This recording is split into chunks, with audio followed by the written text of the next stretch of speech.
വയനാട്ടിൽ കഴിഞ്ഞ 10 വർഷത്തിനിടെ കടുവ ആക്രമണത്തിൽ കൊല്ലപ്പെട്ടത് 8 പേരാണ്.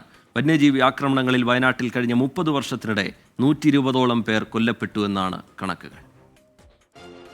കഴിഞ്ഞ 10 വർഷത്തിനിടയിൽ കടുവ ആക്രമണത്തിൽ മാത്രം കൊല്ലപ്പെട്ടവരുടെ എണ്ണം 8. 2015 ഫെബ്രുവരി 10-നാണ് നൂൽപ്പുഴ പഞ്ചായത്തിലെ മുക്കുത്തിക്കുന്നിൽ ഭാസ്കരൻ എന്ന 66-കാരൻ കടുവയുടെ ആക്രമണത്തിൽ കൊല്ലപ്പെടുന്നത്. ഇതേ വർഷം തന്നെ ജൂലൈയിൽ കുറിച്യാട് വനഗ്രാമത്തിൽ ബാബുരാജ് എന്ന 23-കാരനും ജീവൻ നഷ്ടമായി.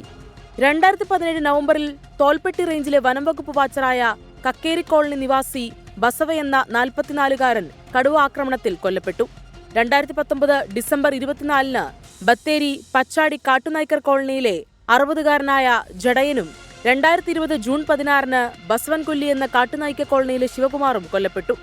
2023 ജനുവരി 12-ന് 60-കാരനായ പുതുശ്ശേരി വെള്ളാനംകുന്ന് പള്ളിപ്പുറത്ത് തോമസ് എന്ന സാലു കൊല്ലപ്പെട്ടിരുന്നു. അതേ വർഷം തന്നെ ഡിസംബർ 9-നാണ് വാഗേരി മൂടക്കൊല്ലിയിലെ പ്രജീഷും കടുവ ആക്രമണത്തിൽ കൊല്ലപ്പെട്ടത്. ഒടുവിലിന്ന് മാനന്തവാടി പഞ്ചാരക്കൊല്ലിയിൽ രാധയും. Research desk 24.